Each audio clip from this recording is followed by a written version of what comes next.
Today we're going to be going over another case of what seems to be mass delirium, and of course it comes from no site other than Twitter. Now I'm sure it's no surprise and no new news to anybody that people on Twitter aren't necessarily the smartest people ever, especially when it comes to Mr. Beast. They get mad at him for literally anything ever. I'm sure this guy could genuinely cure cancer and people on Twitter would find a way to be mad at him. It's just that today's case feels a bit different, and what they're mad at him for is just genuinely outrageous to me.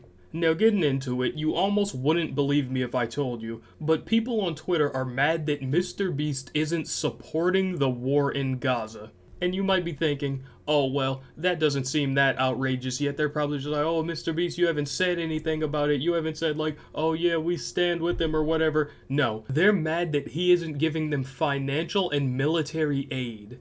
Now, like I said before, all the other things and all the previous times they've been getting mad at him for who knows what reason have just been like stupid little reasons. But this one is outrageous, man. I'm gonna go through a couple of the Twitter posts here, and it seems like most of this started from this post right here that says, can we talk about Mr. Beast's silence regarding the war Gaza and how it exposes him as a total fraud? He could single-handedly finance various groups in Gaza to fight for freedom and help people, but refuses to do so. He hasn't even talked about it yet. And before I even go on with this, I can't help but feel like some of these posts are just straight up jokes. This idea is so outlandish that it's hard to believe that anyone even truly stands behind it. And this post right here is also talking about he could single-handedly finance them and help Gaza. He's a YouTuber when it comes down to it. What does he look like financing and helping a war? He doesn't even have to support the war. Like I said, he's just a YouTuber. There's also a community note under this post that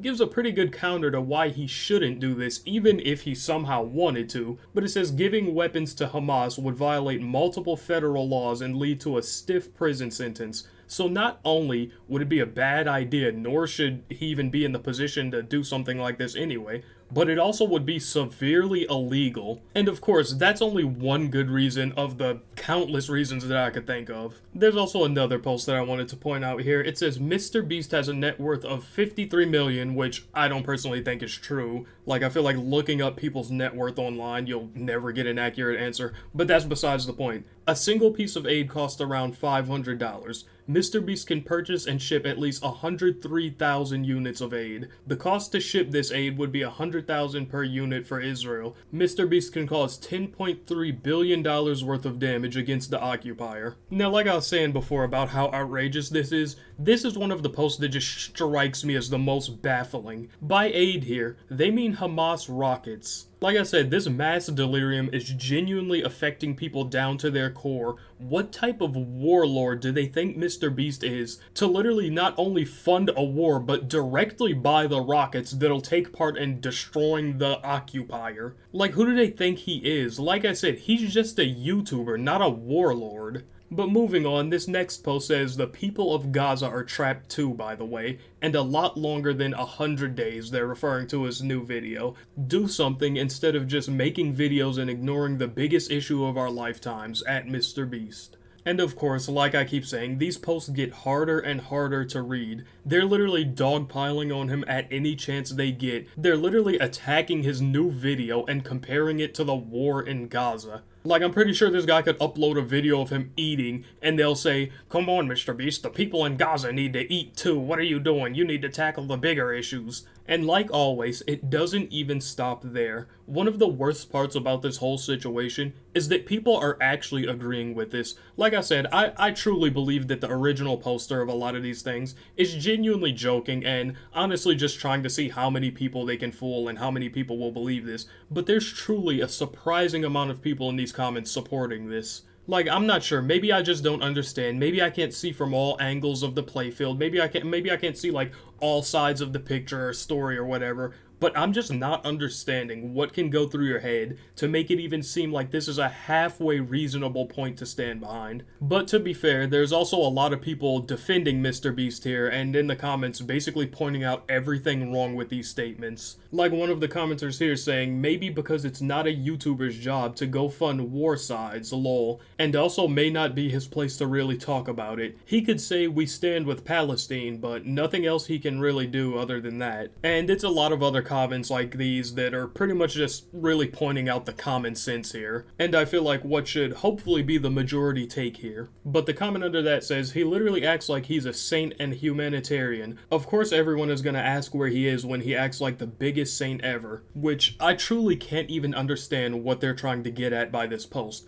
I'm not even sure he acts like the biggest saint ever. If he seems like a saint, maybe it's just because he's such a nice guy. It's not like he's in his video saying, "Ha, you guys look at me, I'm the best person ever, look, I'm doing all of these great things." He never makes a big point out of it. Of course it's like his videos, that's just what he does. But he's never like just trying to put himself on like a pedestal or something and just like say, "Oh yeah, I'm the greatest person ever." It just kind of comes off that way because of the type of content he makes. Maybe he's just genuinely a good person that likes to help people out. And even if he did portray himself as a saint and like put himself on that pedestal, he still doesn't need to be supporting a war. That still doesn't justify calling him out to support a war. I just still can't understand though why they're so insistent on a YouTuber helping a war just because he has money. Like if you genuinely truly want to support this war, go ask your local government or whatever. Ask like someone with actual power, try to get them to support it. Because like I keep saying,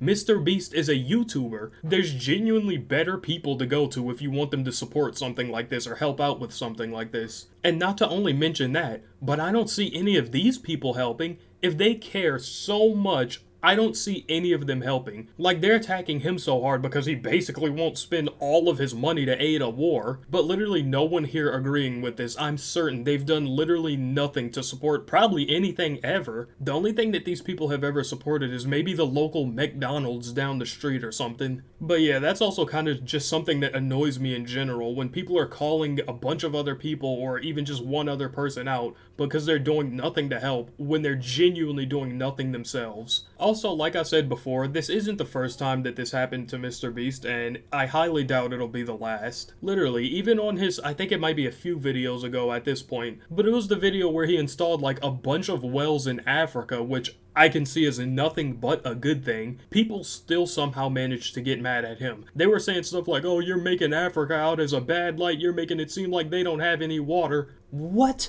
What could even lead you to think that this would be his purpose? Literally go to Africa and ask the people in those regions that he installed the wells, see if they're upset about what he's done. Like, I swear it's just a bunch of people getting mad in place of other people when there's nothing to even be mad about. The same thing with the video where he, I guess, cured people's blindness. Ask any one of those people that were like struggling with seeing and pretty much mostly blind. Ask any one of them if they dislike what MrBeast did, or if they're like suffering the consequences or something like that. Ask them to see how they feel about that. But going back to the main topic, of course, like everything on the internet, a ton of jokes came out of this, and they're literally hilarious. There's like a bunch of troll thumbnails that people have been making, like this one right here. MrBeast, after reading this, "We let 1,000 Hamas members into Israel." And these are just genuinely hilarious. It's so funny how a lot of people just can't take anything serious on the internet, and they just make a ton of jokes out of it, especially a silly situation like this. It's also funny because these thumbnails seems like something MrBeast would actually make. Like, I'm obviously not saying he'd make a video if we let 1,000 Hamas members into Israel, but